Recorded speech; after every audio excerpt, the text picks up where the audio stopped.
Shalom, selamat malam sahabat Sumba yang mengasihi Tuhan dan yang sangat dikasihi Tuhan Yesus. Patutlah kita mengucap syukur kepada Tuhan Yesus karena Tuhan Yesus masih memberikan kesempatan bagi kita semua untuk berjumpa di dalam sharing malam menjelang tidur. Baiklah Bapak Ibu, saya akan membacakan firman Tuhan pada malam hari ini yang saya ambil dari Markus 6 ayatnya yang ke-45 hingga ke-52. Lembaga Alkitab memberi judul Yesus berjalan di atas air. Sesudah itu Yesus segera memerintahkan murid-muridnya naik ke perahu dan berangkat lebih dulu ke seberang, ke Bait Saida. Sementara itu ia menyuruh orang banyak pulang. Setelah ia berpisah dengan mereka, ia pergi ke bukit untuk berdoa. Ketika hari sudah malam, perahu itu sudah di tengah danau, sedang Yesus tinggal sendirian di darat. Ketika ia melihat betapa payahnya mereka mendayung karena angin sakal, maka kira-kira jam 3 malam ia datang kepada mereka berjalan di atas air dan ia hendak melewati mereka. Ketika mereka melihat dia berjalan di atas air, mereka mengira bahwa ia adalah hantu. Lalu mereka berteriak-teriak, sebab mereka semua melihat dia dan mereka, "Tenanglah, aku ini, jangan takut." Lalu ia naik ke perahu mendapatkan mereka, angin pun redalah. Mereka sangat tercengang dan bingung, sebab sesudah peristiwa roti itu, mereka belum juga mengerti, dan hati mereka tetap degil.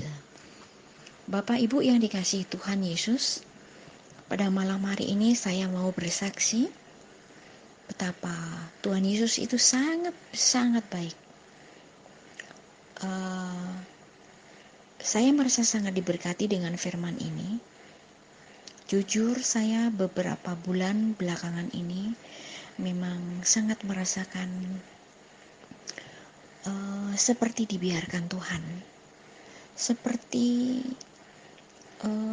dicuekin oleh Tuhan, seperti doanya saya itu tidak dijawab.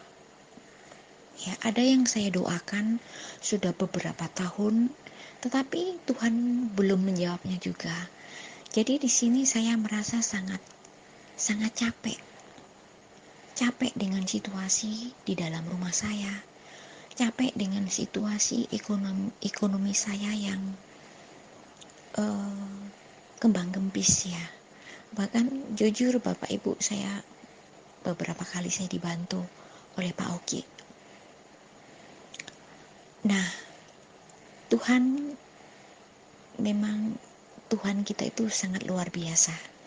Di saat memang kita dalam keadaan genting, ya, dalam arti kata kita itu memang tidak berdaya, Tuhan pastilah tahu kita itu butuh pertolongan. Nah, melalui firman pada malam hari ini, Bapak Ibu, saya sangat dihiburkan, ya, terutama pada ayatnya yang ke-46 yang dikatakan demikian. Setelah ia berpisah dari mereka, ia pergi ke bukit untuk berdoa.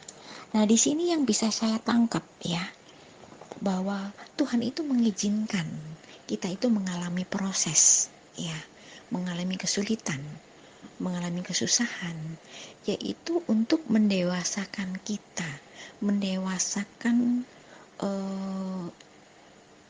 iman kita, ya. Jadi kita bukan orang-orang yang tidak teruji, tapi kita orang-orang yang teruji. Dan kemudian pada ayat yang ke-48 dikatakan, ketika ia melihat betapa payahnya mereka mendayung karena angin sakal. Nah, di sini saya diberikan pengertian oleh Tuhan bahwa Tuhan itu tahu tahu persis apa yang kita alami. Tuhan tahu upaya kita, usaha kita dalam mengatasi setiap kesulitan atau kesusahan. Entah itu sakit yang tidak juga sembuh, ekonomi yang tidak juga tuntas, persoalan pekerjaan atau keluarga, atau belum dapat pekerjaan, belum dapat jodoh, menghadapi suami, istri, mertua, anak yang tidak seperti kita inginkan. Ya, Tuhan tahu semuanya. Dan pada ayatnya yang ke-49 itu dikatakan ketika mereka melihat dia berjalan di atas air, mereka mengira itu adalah hantu.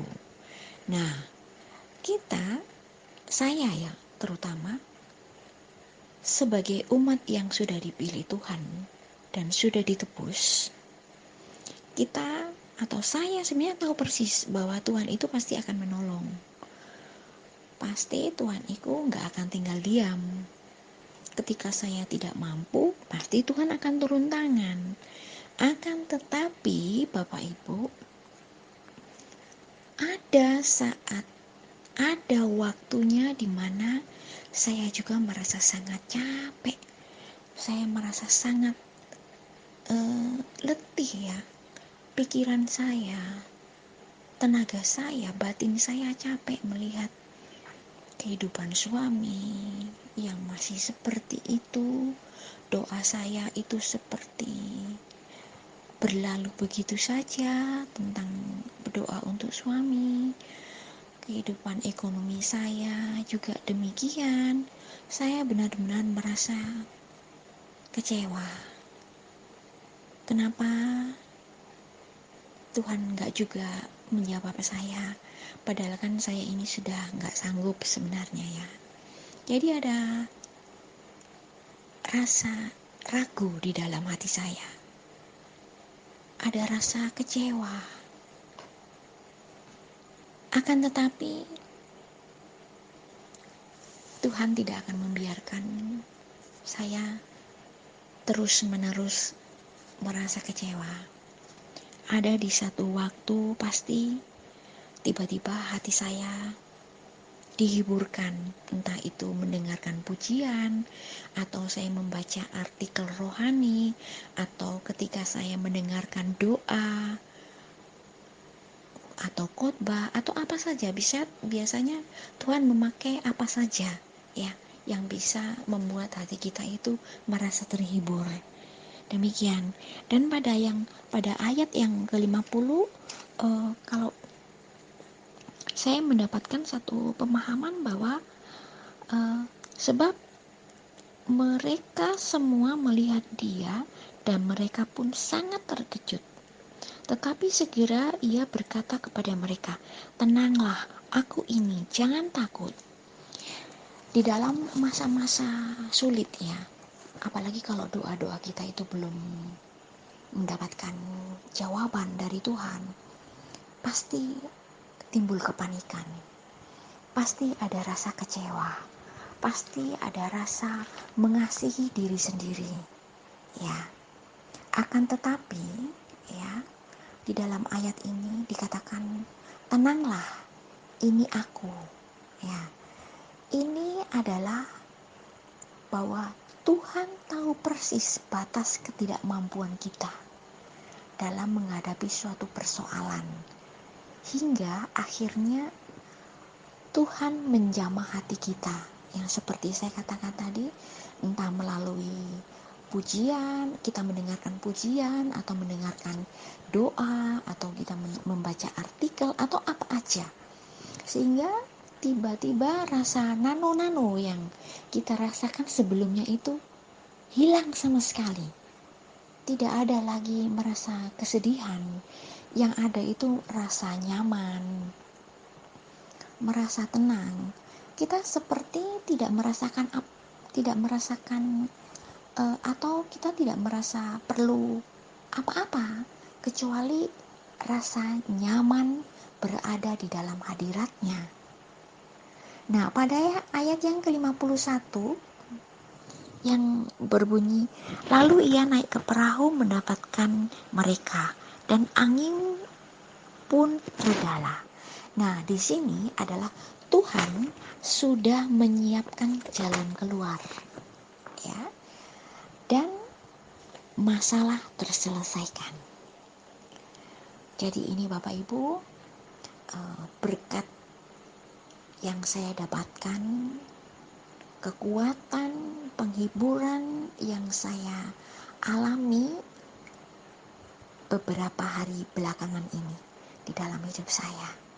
Kiranya ini juga menjadi berkat bagi Bapak Ibu semua. Kita satu di dalam doa. Bapa di surga, di dalam nama Tuhan Yesus, kami mengucap syukur kepadamu untuk setiap kesempatan, setiap waktu yang masih kau berikan bagi setiap kami, untuk dilawat oleh Tuhan, untuk dijamah, untuk dihiburkan, bahkan diberikan rasa yang sangat tentram, yang sangat nyaman di dalam kehidupan kami. Terima kasih Tuhan. Kami menyerahkan kehidupan kami pribadi lepas pribadi, sahabat yang ada di dalam grup Sumba, terlebih khusus bagi Bapak Oki yang sudah menjadi koordinator, membimbing kami Tuhan untuk mengasihi Engkau, mengenal Engkau lebih dalam lagi. Terima kasih menyerahkan kehidupan kami sepanjang malam hari yang penuh misteri ke dalam tangan pengasihan-Mu.